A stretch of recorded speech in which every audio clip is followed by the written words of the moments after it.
Tempo e programa No Clima. Entretenimento e muita informação na manhã do seu sábado, pela Rai Vale, Rádio Estadão Vale. Fique atento e saiba o que acontece em São José dos Campos e no mundo afora. Programa No Clima. A apresentação, André Bom Tempo. Muito bem, bom dia meus amigos, minhas amigas, todos que acompanham aqui o programa No Clima, apresentação de André Bom Tempo com as belas vinhetas aí gravadas pela queridíssima Patrícia Paradiso. E vamos que vamos, né? Começando aí mais uma bela manhã de sábado, né? E claro, tarde ou noite, né? Para aqueles que estejam aí devidamente nos acompanhando. Mas nossa gravação aqui, né? Nesta manhã de sábado, já contemplando todos vocês. E hoje, um dia muito especial, né? Porque estamos falando aí não só de um sábado, né, que como muitos gostam, aproveitam aí para dar uma ajustada, né, na vida, nas escolhas, naquilo que tem que fazer, dar aquela peneirada do que foi a semana para se preparar para a semana seguinte, né? Então tudo isso aí são medidas importantes, medidas cabíveis. E claro, né? A pessoa acaba aproveitando também para dar aquela descansada dentro do possível, ou quem sabe trabalhar com outra coisa, ou trabalhar com o que gosta, né? Cada um aí tenta fazer do seu sábado aquilo que lhe convém, aquilo que lhe cabe melhor. Um bom dia aqui também para Mariana Vasconcelos, que também está nos acompanhando, né? Aqui tinindo no programa comigo. E bom dia para todos os demais que nos acompanham aqui pela Rádio Estadão Vale. Bom dia aí também para o Dr. Milton Kudamatsu, brilhante economista, diretamente lá de Jacareí. E também, claro, né, não posso aí tirar, sempre me lembro dele, né? Nosso querido amigo Valdinar Nunes, diretamente do Dom Bosco, e também o doutor Arthur Pinheiro, ex-presidente do Conselho Municipal dos Direitos da Pessoa Idosa. Você quer falar sobre esse tema, né? Sobre essa pauta? Não tem erro. Eu sempre sei a quem me dirigir, né? Sei a quem procurar. E é isso aí, minha gente. Vamos então tocando o nosso barco, né? Lembrando que você pode entrar em contato conosco pelo rádio AM 1290 @hotmail.com. Rádio AM 1290 @hotmail.com. É isso aí. Fique conosco então devidamente conectado, né? E acompanha também pelo nosso aplicativo Rai Vale, pelo nosso Facebook Rádio Estadão Vale e também por outros canais aí no nosso site www.raivale.com.br e também, né, no outros lugares aí que eu estarei devidamente compartilhando essa transmissão, compartilhando esse programa. Hoje um clima ameno, né, relativamente fresquinho. Vamos tocando aqui então nossos trabalhos e já trazer aí a Mariana para anunciar o que é que temos de bom para hoje, né? Vamos começar então pelo clima. Pode ser, Mariana? Vamos falar então aí sobre o clima deste sábado, como estará? Nesse sábado, dia de sol com algumas nuvens e névoa ao amanhecer. Noite com poucas nuvens. Máxima 25 graus, mínima 12 graus. A umidade máxima chega a 77% e a mínima 44%. Perfeitamente. Então, neste sábado, dia 17 de outubro, né? Estamos aí celebrando então esta bela questão climática aí, né? Um tempo até que gostoso, né? E vamos ver, portanto, no domingo como é que vai ficar aí a situação. Neste domingo, sol com aumento de nuvens ao longo do dia. À noite ocorrem pancadas de chuva. Máxima 29 graus, mínima 14 graus. A umidade máxima chega a 78% e a mínima 39%. Perfeitamente, Mariana Vasconcelos. Muito obrigado aí pelas suas informações, pelas suas dicas. Então, vocês já estão aí percebendo, né, que vamos ter um clima ameno, né? Nem aquele muito quente, nem aquele muito frio. Vai estar aí um final de semana gostoso. E para quem não sabe, né, como eu estava dizendo antes, este final de semana, né, sábado e domingo, mais o domingo precisamente, né, amanhã, dia 18, celebrado então o Dia do Médico, exatamente. E claro, né, tem muita coisa aí a se falar, a se tratar, até porque, como muitos aqui já devem saber, né, eu orgulhosamente sou filho de médico, né? Minha mãe biomédica e meu pai propriamente médico, né? Especializado em cardiologia e com uma vasta lista aí de pacientes, né? Tantas e tantas pessoas que estiveram trabalhando, estiveram o conhecendo e principalmente sendo consultadas e ajudadas por ele, né? Então, principalmente na pessoa da advogada doutora Andréia aí, né? Brilhante advogada, principalmente com relação a causas trabalhistas. Na pessoa dela, eu homenageio aí, né? E agradeço o carinho de todos os pacientes, né? Todos os ex-pacientes do meu pai. E nossa homenagem aí, né, a todos os médicos do meu Brasil varonil.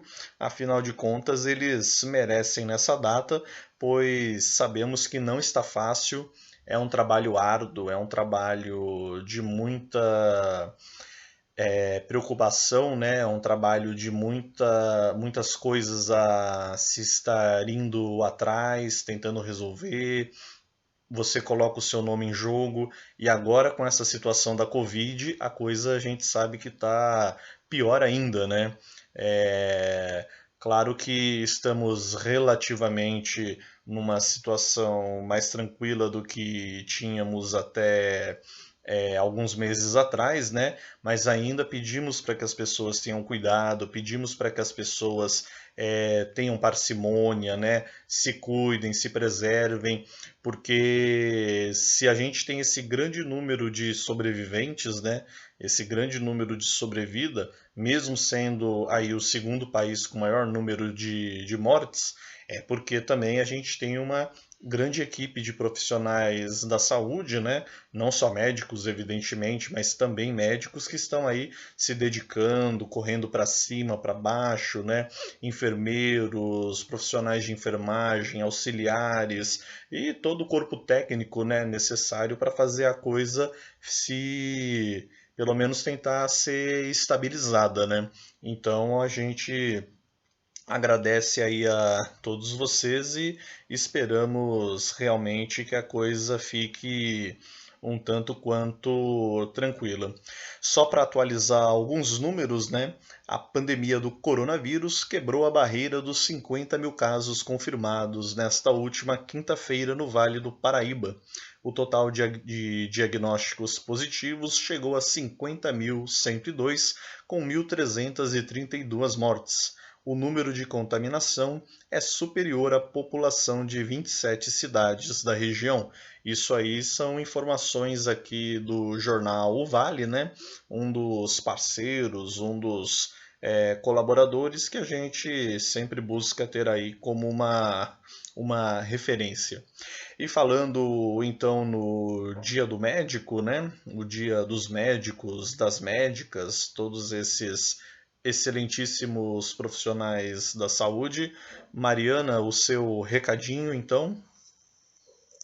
O Dia do Médico, um profissional responsável por cuidar e promover a saúde de toda a população. Essa data foi escolhida em referência ao dia de São Lucas, o santo padroeiro da medicina.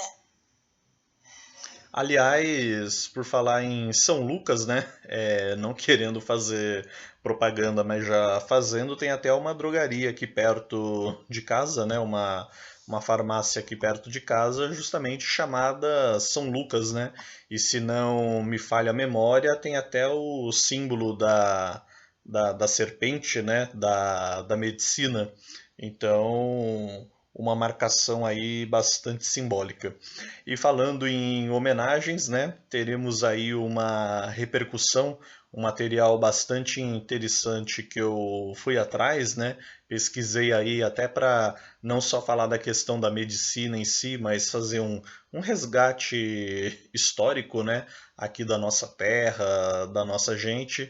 Temos brilhantes médicos que ficaram famosos, como por exemplo Dr. Rui Dória, né? E um papo aqui, né, interessante, uma prosopopeia aí com o filho dele, né? Então, após o nosso intervalo, teremos também aí esse dedinho de prosa, né? Vamos ouvir aí esse material resgatado do chamado Túnel do Tempo, né? Abordando esses e demais assuntos. São os médicos que ajudaram nossa sociedade, nossa comunidade a ser o que ela é hoje em dia, né? Então é isso. E falando sobre essa questão do médico, né? Uma coisa que me chamou a atenção e que eu achei interessante de estar falando, né? Estar abordando nesse programa é justamente as séries, né? Esses seriados. Temos aqui no Brasil alguns casos interessantes. Antes eu confesso que eu não gostava muito. Na verdade, eu não sou muito de acompanhar série, né? De uma forma geral. Mas cheguei a assistir alguns episódios daquele do Dr. Shaw, né? O The Good Doctor, o Bom Doutor. E também a série de Plantão Médico aqui da Globo. Entre outras séries famosas, né? Doctor House, que pega um pouco mais na linha da comédia, né? Mas com uma certa dramatização. E todas elas tentando, claro que com suas diferenças geográficas, culturais e afins, mas procurando retratar o cotidiano do médico, os cotidianos, né? Dos diferentes tipos de médicos e médicas que temos por aí. Então, a gente sabe, né, que ficção é ficção, eles precisam muitas vezes dar aquela temperada, né, dar aquela, uh, entre aspas, viajada na maionese, né, para deixar a coisa às vezes um pouco mais interessante ou palatável, mas acho que tudo isso retrata muitos casos, né? Aliás, a gente conhece, né, muitos casos aí de nos plantões da vida, né, que chamam aí bastante a atenção. Então, pensando nessa questão dos filmes, né, e dos seriados a respeito, pedi para Mariana preparar essa resenhazinha, né? Esse pequeno, digamos assim, podcast para homenagear os médicos, né? Falando um pouco sobre o seriado The Good Doctor. Mariana, o que você preparou aí pra gente? Vou rodar aqui a Mariana. A série The Good Doctor nos faz refletir como tratamos os outros apenas pelo julgamento inicial, como o preconceito contra o autismo. Ainda é muito pesada e como cada um pode ser o que bem quiser, independente das suas condições. Basta querer, se esforçar e correr atrás dos seus sonhos. Dr. Shaw é um jovem cirurgião diagnosticado com autismo que se muda de uma cidade do interior a fim de trabalhar em um hospital de prestígio. Lá, além de enfrentar os desafios profissionais, ele ainda precisa provar aos colegas e superiores que é competente o bastante. Para isso, ele conta com a ajuda do Dr. Aaron Glassman. A narrativa é bem movimentada e todos os episódios são curtos com espaço de tempo.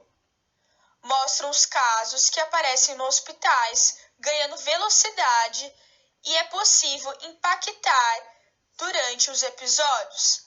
A paleta de cores deles é em azul claro, o que reforça a dramaticidade da rotina hospitalar. Perfeito, então. Shawn mostra determinação e que não importa o que pensam de você, você pode chegar onde quiser. Perfeito, então, muito bacana. Mariana, novamente, muito obrigado aí pelas suas contribuições de sempre. Então tá aí, assistam, né? Aqueles que puderem, aqueles que quiserem, conheçam um pouco dessa série The Good Doctor, né? Eu particularmente assisti alguns episódios e achei bastante interessante. E conversando com a Mariana, né? Ela conhece bem melhor a respeito, né? E disse que gosta bastante, né? Adora aí acompanhar o The Good Doctor. Então acho que vale a pena conhecer e sintam-se homenageados, né? Tudo isso hoje é nesse propósito de estar tratando essa questão e essa data, né? Com todo o nosso carinho. E mudando um pouquinho de assunto, minha gente, olha só, interessante isso daqui, hein?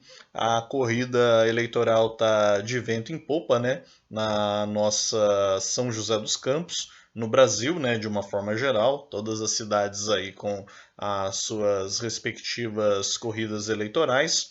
Muita gente empolgada, né? Impactada aí com o que nós teríamos agora para esse ano. E em São José dos Campos, o atual prefeito e candidato à reeleição, né, o Felício Ramute, parece que ele, ó, deu uma superada considerável aí com relação aos seus adversários, né? Vamos, inclusive, ouvir aqui esse material que explica um pouco melhor, né? Dá uma resumida no cenário atual. Na pesquisa estimulada, ou seja, onde os entrevistados sabem quem são os 11 candidatos que disputam o cargo, Felício, do PSDB, que tenta a reeleição, aparece em primeiro, com 47,4% das intenções de voto. Em segundo vem Wagner Balieiro, do PT, com 7,8%. Depois aparece Renata Paiva, do PSD, com 7,6%. A coronel Eliane Nicolucci, do PL, tem 5,8% das intenções de voto. Dr. Cury, do PSB, tem 3,8%. Depois vem Marina, do PSOL, com 2,6%. O professor Agriberto, do Novo, tem 2,2%, seguido de Sena, candidato do PSL, com 1,8%. João Bosco, do PCdoB, aparece na pesquisa com 1,4%. E, por fim, Luiz Carlos, do PTC, e Raquel de Paula, do PSTU, têm 0,7% de intenções de voto cada um. Brancos, nulos ou não responderam somam 10,8%. Os indecisos são 7,4%. A pesquisa ouviu 720 eleitores de São José dos Campos entre os dias 12 e 14 de outubro. Foi registrada no Tribunal Regional Eleitoral de São Paulo sob o número 02999/2020. O índice de confiança é de 95%, para uma margem de erro estimada em 3,5% para mais ou para menos. Bom, é claro que 720, né, 750, 800 que seja, não são os 700 mil habitantes que nós temos, ou para mais, né, em São José dos Campos, ou os 500 e tantos mil eleitores, né, que nós temos atualmente. De qualquer forma, isso serve como uma estatística interessante, né? Como uma impressão interessante do que nós temos no atual cenário. Claro que varia muito de região, quais locais foram pesquisados, né? Onde que o perfil de pessoas foi avaliado, mas grosso modo as pesquisas não tendem a errar ou errar tanto, né? E pelo menos se a gente for avaliar o cenário joseense, né? Eu não vou entrar aqui na questão, porque em São Paulo deu isso, porque no Brasil deu aquilo, porque tal pesquisa isso ou aí. Eu estou avaliando concretamente a nossa realidade mais local, né? Então, por essa lógica, todas as outras pesquisas em outros carnavais, não me lembro de terem dado errado, né? Ou ter dado algum resultado assim muito diferente do que o avaliado aí. Não estou dizendo que a eleição já está decidida, não estou dizendo nada disso, estou apenas tentando dar aí uma avaliada, né, uma interpretada mesmo no que está colocado nos dados, nos fatos, né, nos dados que foram aqui divulgados para toda a imprensa e, consequentemente, para todos que acompanharam os jornais aí nos últimos dias. Então, a princípio, temos isso, né? Candidato Felício Ramute com 47%, vamos arredondar, né? Com 47%, sendo o segundo colocado, no caso, Wagner Balieiro do PT, com 7%. Ou seja, do segundo colocado para o primeiro, já temos uma folga aí de 40% na intenção de voto, né? Isso representa coisa considerável. E como estamos falando aí de 720 pessoas que foram entrevistadas, né? Vai saber no eleitorado total como é que esse samba, né, tá se dando.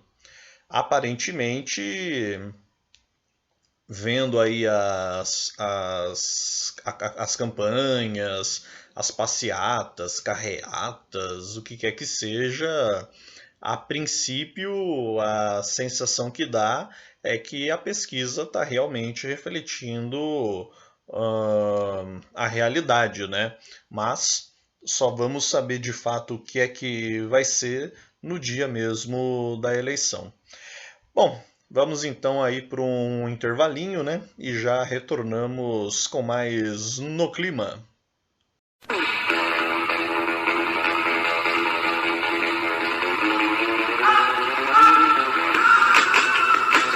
A Raivale está apresentando Programa No Clima, com André Bom Tempo. A informação na medida certa. Coronavírus.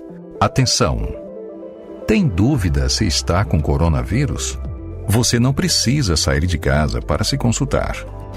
Basta ligar para 136 ou acessar nosso chat pelo saude.gov.br/coronavírus ou baixar o aplicativo Coronavírus SUS. TeleSUS. Consulta sem sair de casa. Ministério da Saúde. Governo Federal.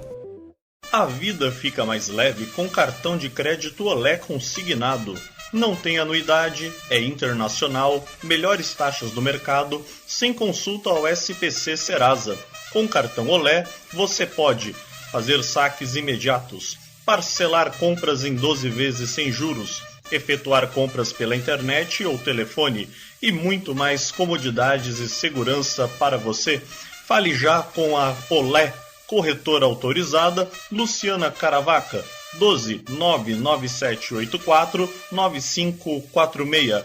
Confie na Coronavírus. Atenção! Se você tem mais de 60 anos, fique em casa, mesmo sem sintomas. As demais pessoas devem fazer sua parte. Reduzir a circulação é extremamente importante para diminuir a transmissão do coronavírus. Só procure um hospital de referência se estiver com falta de ar. Dúvidas? Ligue 136 ou acesse saude.gov.br/coronavírus. Quer saber mais? Baixe o aplicativo Coronavírus SUS. Ministério da Saúde. Governo Federal.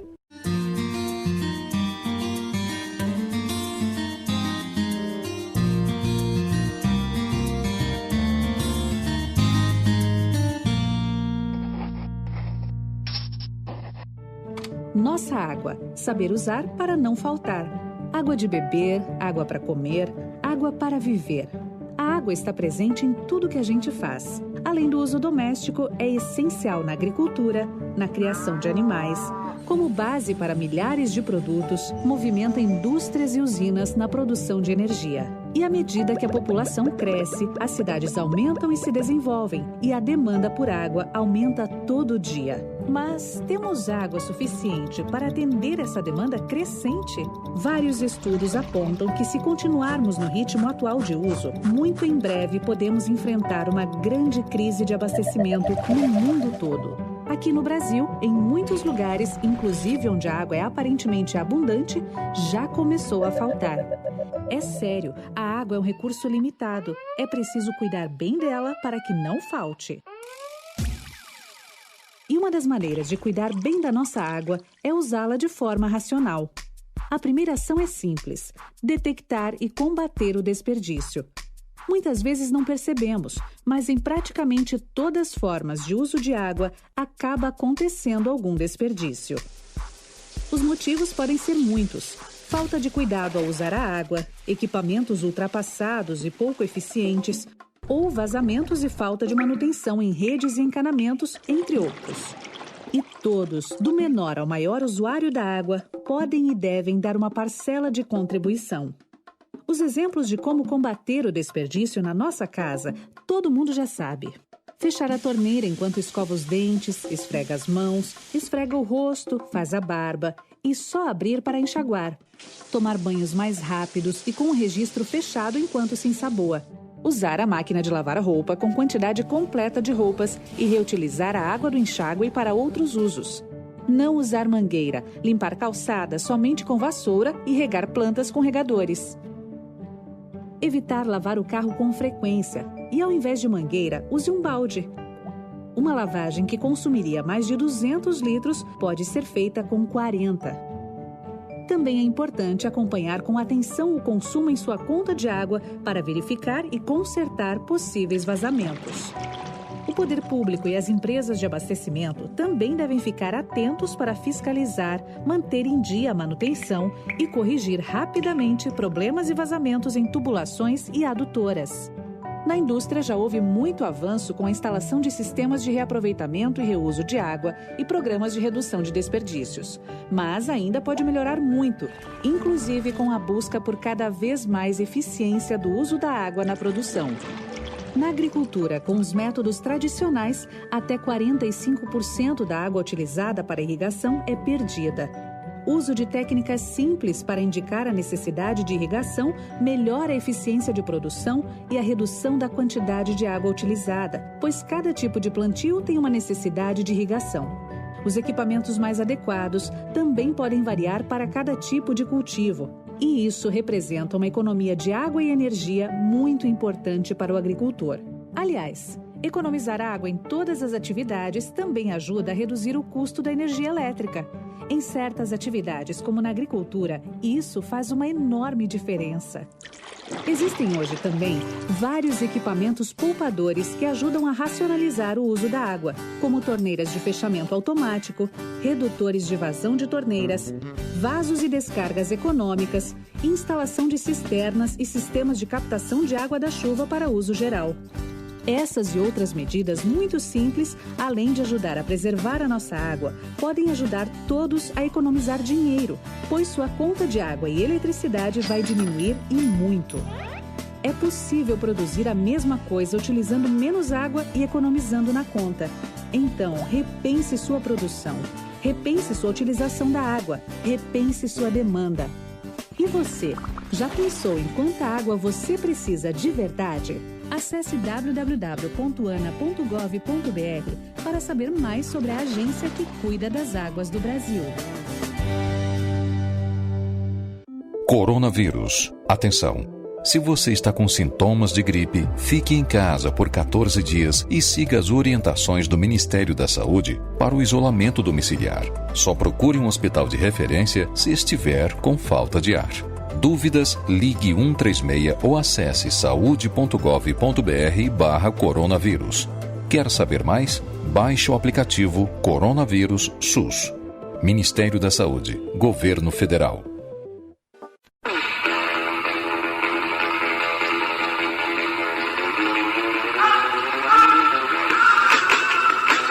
A Raivale está apresentando Programa No Clima, com André Bom Tempo. A informação na medida certa.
Meu nome é Rui Rodrigues Dória Filho, sou joseense, apesar de não ter nascido em São José dos Campos, porque somente nasci em São Paulo e já voltei para a nossa cidade de São José dos Campos. Tenho 50 anos e desenvolvi grande parte da minha vida e da minha atividade profissional aqui em São José dos Campos. Fiz meus estudos no Instituto de Educação Coronel João Cursino, curso primário. Fiz o ginásio no Colégio Arquidiocesano, em São Paulo, e o curso científico no Colégio Bandeirantes. Fiz o curso de Direito na Faculdade de Direito do Vale do Paraíba, de 1965 a 1969.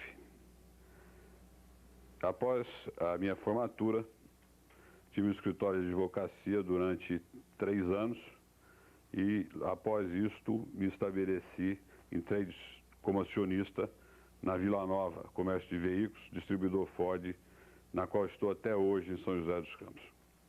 Participei também como diretor, conselheiro e presidente do Tênis Clube São José dos Campos durante vários anos, atividade da qual hoje eu me orgulho muito, pois tive uma participação bastante intensa, principalmente no período que eu fui presidente, de 1977 a 1981, quando conseguimos 2 títulos de campeão paulista, um título de campeão brasileiro e um título de vice-campeão sul-americano na modalidade principal de basquete masculino. Minha família já é uma família que poderíamos dizer tradicional em São José dos Campos, pois o meu pai veio para a cidade por volta de 1925, 1926, para um tratamento de saúde, pois na época São José dos Campos já se destacava como uma instância climática para tratamento de doenças pulmonares. Como médico, estabeleceu-se em São José dos Campos, dedicando todo o seu esforço e toda a sua inteligência ao estudo da tuberculose, e da qual, sem dúvida nenhuma, foi talvez um dos maiores fisiologistas, não só aqui do Brasil, mas de outros países, no qual ele prestou assistência e fez várias conferências e vários estudos. Minha mãe veio para cá um pouco depois desse período, mas também veio doente. E veio para o sanatório que o meu pai tinha na época, que era o Sanatório Rui Dória, na Rua Vilaça, na esquina com a Rua Francisco Paes, onde é hoje o edifício Rui Dória. Esse sanatório, na época, era um dos mais bem equipados, não só do Brasil, mas inclusive de outros países, aí, de vários países. E para cá vieram muitas pessoas para se tratar aqui em São José dos Campos. E entre essas pessoas destacam-se pessoas que foram famosas, artistas, e das quais, apesar de eu não me lembrar pessoalmente disso, eu sei através de fotografias ou de escritos que foram deixados pelos próprios doentes que passaram pelo sanatório. Além da atividade que ele desenvolveu de 1926 até 1961, quando ele encerrou a sua carreira médica, ele também participou ativamente da política local, tendo sido vereador e prefeito. Vereador várias vezes, prefeito somente uma, sendo presidente da Câmara e tendo sido, pelo menos uma vez, que eu tenho certeza, o vereador mais votado em São José dos Campos.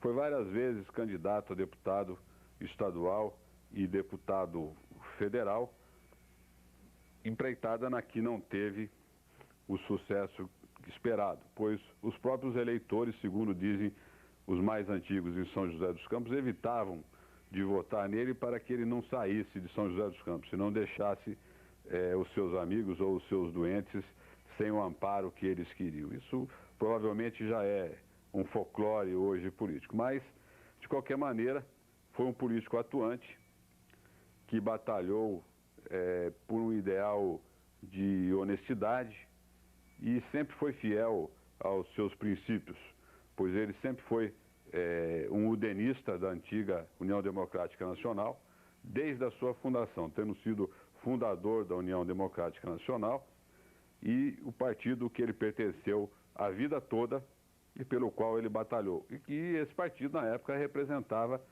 os ideais, que eram os ideais que norteavam a sua vida. Bom, no meu tempo de garoto, quando nós mudamos para a Praça Afonso Pena, não existia o Jardim da Afonso Pena. Existia o Grupo Olímpico Catão, o Instituto João Cursino, que na época já era escola normal, que o pessoal chamava, e existia uma pensão, chamava Pensão Campos, do outro lado da rua.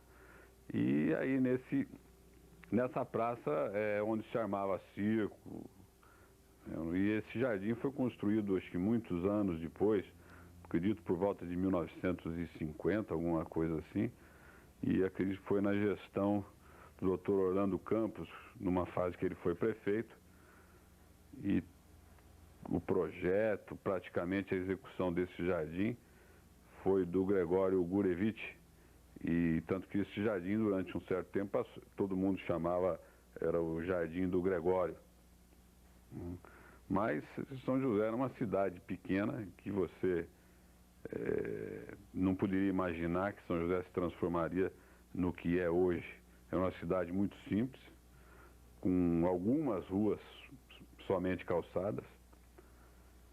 E o atrativo da cidade era o cinema, eventualmente alguns circos que passavam pela cidade. E eu me lembro que o cinema você ir ao cinema era um ato mais formal. Algumas sessões no Para Todos, principalmente as sessões à noite, você era obrigado a ir de paletó, do cinema. Né? E o pessoal da cidade ia ao cinema e depois faziam o famoso footing na Rua 15, que é conhecido de muita gente, e a Rua 15 ficava lotado, os homens ficavam nas duas calçadas e as mulheres ficavam andando pelo meio da rua. Então isso era um fato. Existia uma época, uma norma da prefeitura, uma portaria, sei lá, que fechava a Rua 15 aos sábados à noite e domingo à noite, para que não tivesse circulação de carro, nem que vamos dizer, a população pudesse usufruir melhor da rua. Talvez essa ideia tão antiga seja alguma coisa que possa ser posta em prática no momento, né, transformar definitivamente o centro da cidade num calçadão e que a população pudesse usufruir melhor o seu centro da cidade. De segurança, São José era uma cidade muito tranquila, porque os forasteiros que vinham para São José dos Campos, a grande maioria eram de pessoas que vinham para se tratar. Então não tinha essa migração que existe, como houve no passado em São José, na época de 70, 75, que São José era um Eldorado e todo mundo vinha para cá. Em função disso, o próprio assalto ou qualquer tipo de crime era uma coisa assim raríssima de acontecer. Eu não me lembro de ter assim ser rotineiro o assalto, ou ter um crime, ou alguém roubar um carro, mesmo porque em São José dos Campos existiam muito poucos automóveis e não existiam nem estrada. Você ir daqui para São Paulo pela Estrada Velha, você levava 3h30, 4 horas, se não chovesse, se não acontecesse nada. Em termos de policiamento, a cadeia era ali no centro da cidade, onde hoje é aquele trecho de rua ali que chama a continuação da Coronel Monteiro, em frente ao Banco Noroeste, onde era a delegacia antigamente. E a delegacia era uma delegacia muito pequena e acho que nem tinha movimento. Quando construiu a delegacia nova na Afonso Pena, todo mundo achava que aquilo ia ser uma obra até exagerada para São José dos Campos. Hoje nós acreditamos que aquilo hoje não comporta nem 1/3 dos presos que tem no satélite. Já está totalmente inutilizada para a função que ela foi criada. Mas não existia problema de segurança nenhum em São José dos Campos naquela época. Mas eu acredito que não existia exatamente pelo fato de ser uma cidade pequena, com a população que se conhecia, e uma população de renda média que equivalia, uma renda equivalente, que todo mundo tinha mais ou menos o mesmo padrão de vida, mesmo porque as ofertas de lazer eram diferentes do que seriam hoje. Seria como você comparar São José hoje com uma cidade de 40 mil habitantes aí do interior do estado de São Paulo. Ela não tem os problemas que São José dos Campos enfrenta hoje, em função exatamente disso que eu estou falando. Do tamanho, da convivência das pessoas e do tipo de vida que levam as pessoas. Ainda hoje existem algumas pessoas que têm se o interesse de saber como é que era o relacionamento das pessoas em São José com os doentes que vinham para se tratar. Eu acho que até nisso talvez São José tenha inovado, pois não havia uma segregação entre os doentes e a população saudável de São José dos Campos, mesmo porque os próprios doentes saíam dos sanatórios ou das pensões e frequentavam cinemas, restaurantes e bailes. Então esse convívio era um convívio normal. Eu me lembro que no tempo de criança, na minha casa, na época não existia ainda geladeira, e a comida vinha numa marmita do sanatório, e alguém do sanatório, eu não me lembro exatamente o nome da pessoa, mas eu me lembro que era uma japonesa que trabalhava lá, e ela trazia o gelo do sanatório. Então nós fomos educados num regime de compreender que aquela doença não era transmissível daquela maneira, tanto que nós nos alimentávamos da própria comida que era servida aos doentes no sanatório. Por outro lado, os doentes do sanatório do meu pai, eles promoviam festas de São João, promoviam bailes de aniversário, chegaram até a ter time de futebol, e existe aí fotografias que mostram os participantes desse, que alguns ainda estão vivos aqui em São José dos Campos, como o professor Altino Bondezan, o Dr. Mazuco, por exemplo.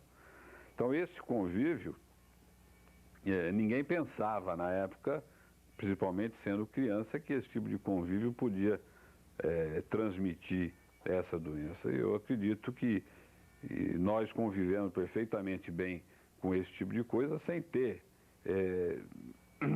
passado por problema nenhum em relação a isso, e nem ter ficado com receio de algum dia ficar doente por causa dessa convivência. O sanatório, apesar de ser uma empresa, na realidade nunca funcionou realmente como uma empresa, ou como uma empresa que visasse unicamente lucros. O sanatório cumpriu a sua obrigação social de atender todos os tipos de pessoas, desde as mais carentes até as que tinham condições de efetuar o pagamento das diárias. Eu não me lembro quanto era a diária, mas eu acho que 3 tipos de pessoas, basicamente, que eram as que ocupavam os leitos do sanatório. Eram as pessoas carentes, que ocupavam a maioria dos leitos e que não pagavam absolutamente nada. Os conveniados da LBA, essa mesma LBA que está no jornal aí até hoje, que pagava um leito para doentes tuberculosos, e os particulares, que eram muito poucos. Na realidade, aquilo funcionou até 1961, com algum sacrifício, inclusive, da parte do meu pai, que era o proprietário do sanatório, mas sempre cumprindo a obrigação maior, que era lutar contra a tuberculose, que foi realmente a missão maior que ele teve aqui em São José dos Campos. A abertura da rodovia Presidente Dutra, e com a construção do CTA, é que realmente São José saiu daquele estágio de cidade sem futuro e passou a atrair grandes investimentos, e aí onde vieram as maiores empresas que existem até hoje aí, as multinacionais. Mas convém lembrar que antes da Dutra, antes disso, já existiam empresas aqui de São José dos Campos e que se estabeleceram aqui em São José dos Campos. Como é o caso da Tecelagem Paraíba, a atualmente Rhodia, que na época se chamava Rodosar, a Cerâmica Vaz, a Cerâmica Bonádio, que foram, acredito, as primeiras empresas industriais que geraram um número de empregos maior do que as pequenas empresas que tinham em São José dos Campos. Acredito que foram essas a que realmente iniciaram o processo de industrialização em São José dos Campos. E talvez tenham sido as que mais trouxeram benefícios para a cidade, porque chegaram numa época que não existia mão de obra especializada nenhuma, e essas próprias indústrias tiveram que treinar a população de São José dos Campos. As outras indústrias, quando chegaram, já chegaram com um estágio mais avançado, com escola, já numa outra fase de progresso mais acelerado. Mas eu acredito que as indústrias pioneiras foram realmente essas que eu falei, e São José deve seguramente muito a elas. Na minha época de estudo, eu passei praticamente fora de São José dos Campos, ginásio científico, mas durante 2 anos eu estudei aqui em São José, no João Cursino, e me lembro de alguns professores que na época eram professores muito disciplinadores, como o professor Simão Schuster, que está aí até hoje, que é um grande amigo nosso, o professor Everardo Passos, que foi um outro professor também muito exigente, mas eram bons professores e era uma escola assim muito boa. O professor Hélio Bevilacqua, que foi o primeiro professor de inglês que eu tive aqui em São José, que era uma pessoa assim da maior simpatia e um excelente professor, mas não era um disciplinador como era o professor Everardo Passo. Ele era um professor mais liberal.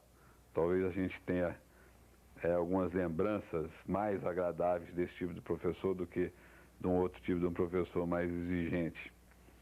Mas nessa época, não sei precisar o ano exatamente, mas a Faculdade de Direito funcionava no prédio de onde é o Instituto João Cursino hoje.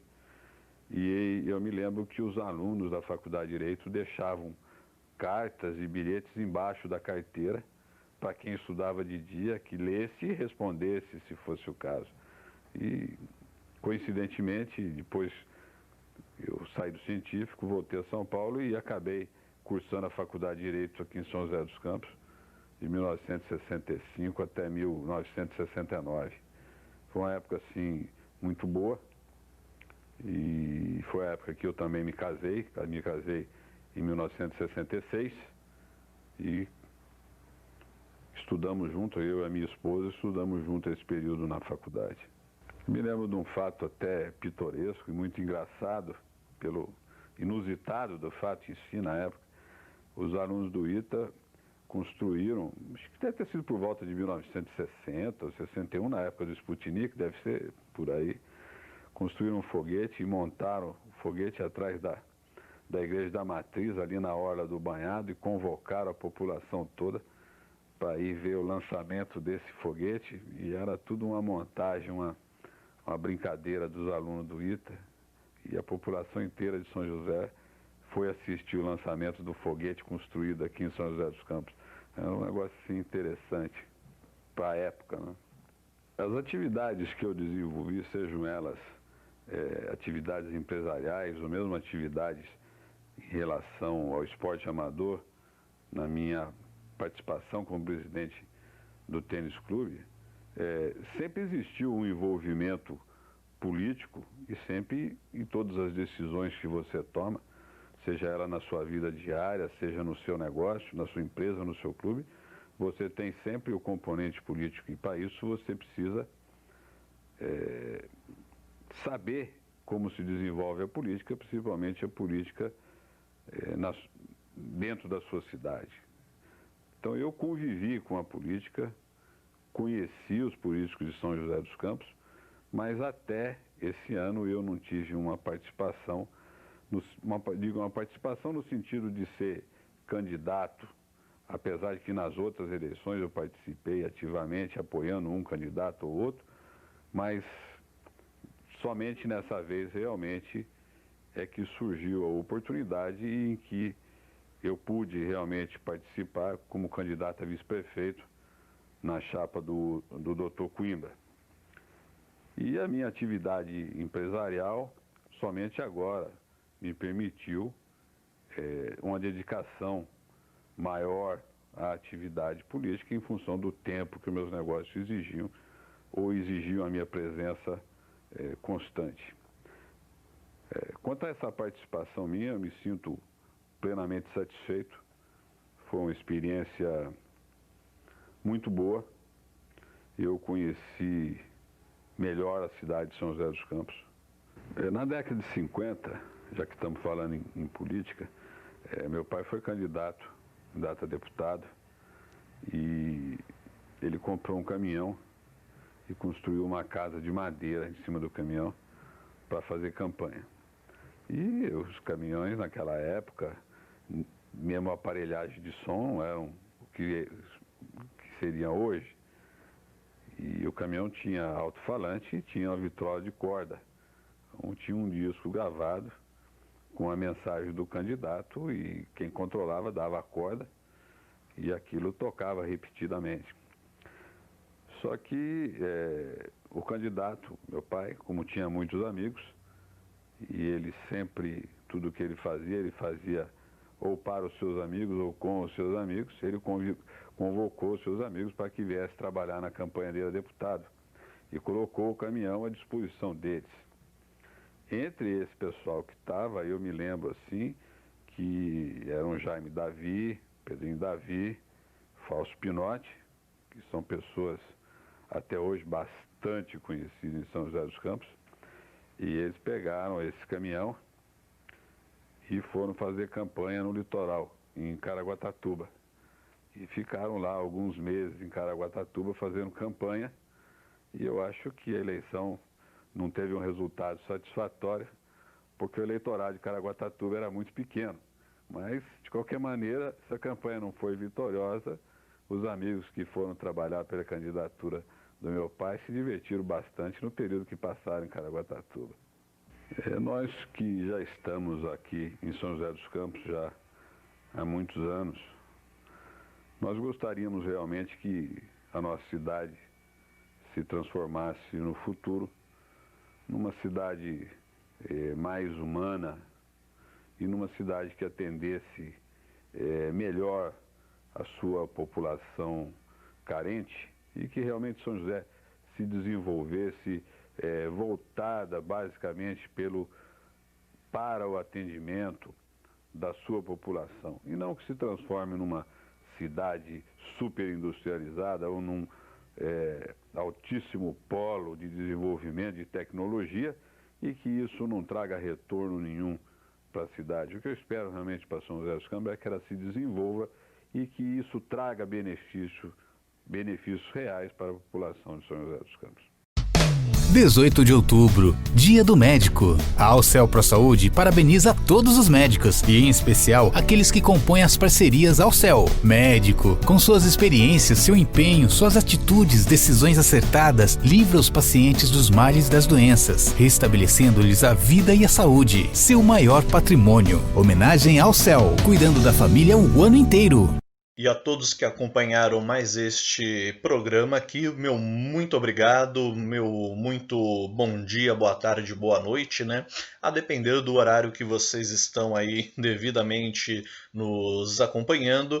E novamente, parabéns aí a todos os médicos do meu Brasil varonil, parabéns a todos esses excelentíssimos profissionais. Domingo é o dia de vocês. Esse ano sabemos que mais do que nunca, nosso grandioso parabéns, porque não é fácil o que vocês devem estar passando, né? Ainda mais nesse momento, nesse 2020 de coronavírus, né? De Covid-19 e evidentemente trazendo aqui à luz de Bezerra de Menezes, médicos brasileiros de grande prestígio, né? E também Dr. Nelson Dávila, Dr. Faustino Nelson Dávila, Dr. Rui Rodrigues Doria, entre tantos outros, né? E claro, Dr. Maurício Garcia Lima, quiçá um dia, né? Assim, eu ficaria bastante honrado, bastante feliz, seja nome de rua aqui também em São José dos Campos, né? Cidade onde ele nasceu e onde ele se dedicou sua vida e exerceu sua profissão, que um dia receba, né, essa devida homenagem. Entre outras, né, que assim venham. Não estou pedindo nada para mim, né? Mas acho que ele propriamente mereceria. Então é isso, minha gente. Muito obrigado aí a todos que nos acompanharam. Um bom dia, um glorioso final de semana e até o próximo programa No Clima, aqui na Rádio Estadão Vale. André Bom Tempo e programa No Clima. Entretenimento e muita informação na manhã do seu sábado, pela Rai Vale, Rádio Estadão Vale. Fique atento e saiba o que acontece em São José dos Campos e no mundo afora.